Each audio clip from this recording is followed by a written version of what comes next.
Channel के सभी updates पाने के लिए सब्सक्राइब करें और प्रेस करें बेल आइकन।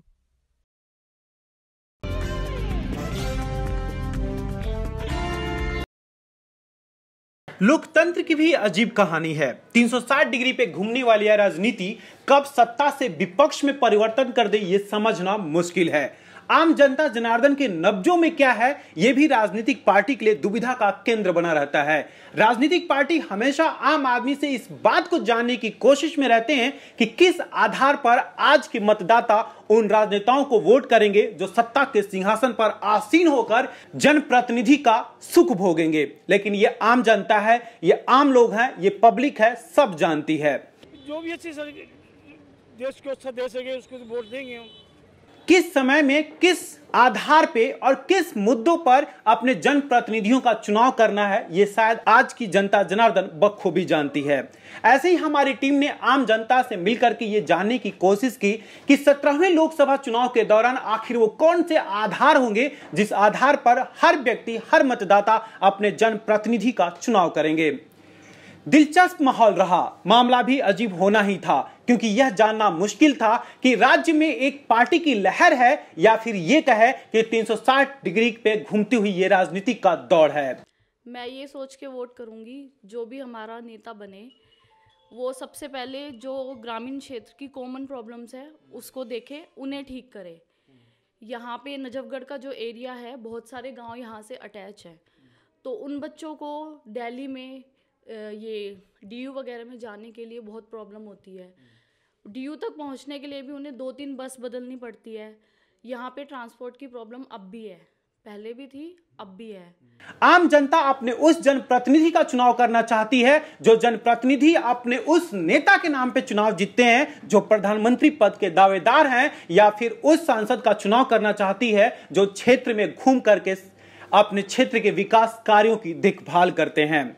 जब सवाल अधिक होंगे तो जवाब भी अनेक जरूर मिलेंगे, लेकिन एक बात तय था कि सवाल अनेक थे और हल सिर्फ एक है, और वो हल है मतदान। यानी मतदान के आधार पर ही जनता जनार्दन अपने उस सांसद का चुनाव करेगी जिस सांसद के आधार पर प्रधानमंत्री का भी चुनाव किया जाएगा। यानी यह तय माना जा रहा है कि किसी एक पार्टी को वोट मिलना लगभग नामुमकिन है। इंडिया टाइम 24 न्यूज ने जब आम जनता जनार्दन से बात करने की कोशिश की, इसी क्रम में शिक्षा जगत में अपना एक महत्वपूर्ण पद रखने वाली पंकज कलकल ने साफ साफ कहा कि अनाधिकृत कॉलोनी सबसे महत्वपूर्ण मुद्दा है, क्योंकि अनाधिकृत कॉलोनियों के कारण आज लोन आम जनता को नहीं मिल पाता, जिससे उच्च शिक्षा ग्रहण करने में भी परेशानियां होती हैं। देखिए, आजकल की जो जनता है वो बहुत ही शिक्षित है, और वो जो भी अपना प्रतिनिधित्व जननायक जो भी चुनेगी वो बहुत ही सोच समझ कर चुनेगी। और शिक्षित समाज पाने के लिए जो शिक्षा पे अधिक से अधिक खर्च कर पाए, हमें एक ऐसा एमपी चुनना होगा। दूसरा जो है महिला सुरक्षा, जो है बहुत बड़ा मुद्दा है।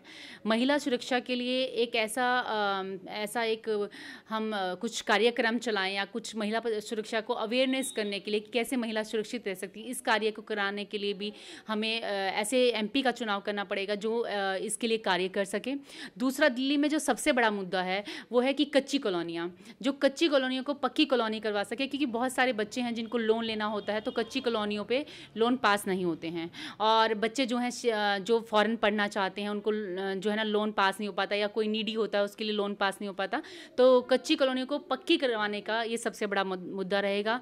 वहीं एक छात्रा ने हमें संबोधित करते हुए साफ साफ कहा कि उनकी सुरक्षा सबसे महत्वपूर्ण पहलुओं में से एक है, लेकिन सरकारें बदल जाती हैं, समस्याएं जस की तस रहती हैं, सुरक्षा आज भी लोगों के लिए अजीबोगरीब रहस्य बना हुआ है।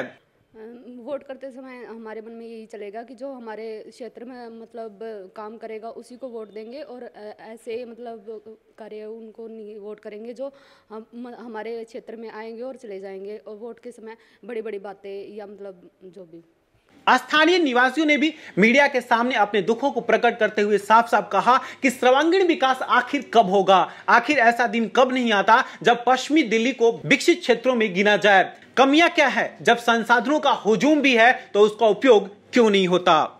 समस्याओं के आधार पर यह कहना तो लाजमी था कि समस्याएं हैं यानी समाधान नहीं हुआ है। शिक्षा क्षेत्र में वो विकास नहीं हुए जिसका हक है पश्चिमी दिल्ली। स्वास्थ्य क्षेत्र में वो आधार नहीं बने जिसका अधिकार था पश्चिमी दिल्ली को। अभी रिसेंटली कुछ दिन पहले जो हमारा उद्घाटन हुआ है, जो 100 बेड का जो हॉस्पिटल का उद्घाटन हुआ है, वो आई थिंक कितने टाइम से पेंडिंग पड़ा था, अब जाकर हुआ है। जब इलेक्शन टाइम आता है तो अभी क्यों करते हैं वो लोग, पहले क्यों नहीं करते? और अभी जो ये कॉलेज का कितने टाइम से पेंडिंग पड़ा है कि यहाँ पे एक अच्छा कॉलेज बनना चाहिए। तो बहुत सारी चीज़ें हैं, और एक अच्छे जो एजुकेटेड अगर कोई कैंडिडेट को हम लोग सिलेक्ट करते हैं, और साथ के साथ देखिए एक आम पब्लिक अब अवेयर है उस चीज़ के लिए, और हमारे को अपने चाहे कोई विधायक है या कोई काउंसलर है, एक एक पैसे का हिसाब हम लोग ले सकते हैं उससे। आप समझ रहे हैं मेरी बात?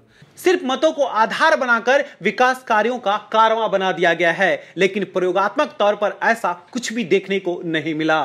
निसंदेह आवश्यकताएं आविष्कार की जननी होती हैं। विकास के क्रम में आज का कार्य कल के लिए और उससे बेहतरीन करने के लिए जरूरत भी होता है, लेकिन क्या ऐसे में सोचना ये लाजमी नहीं कि आज भी वो हक किसी भी मतदाता को जरूर मिले जिसका वो अधिकारी है, और जिस अधिकार और कर्तव्य के साथ वो लोकतंत्र के इस महापर्व में अपने मतदान रूपी आहुति देता है। लेकिन अफसोस, लोकतंत्र है, सब जायज है। Bureau report, India time 24 news.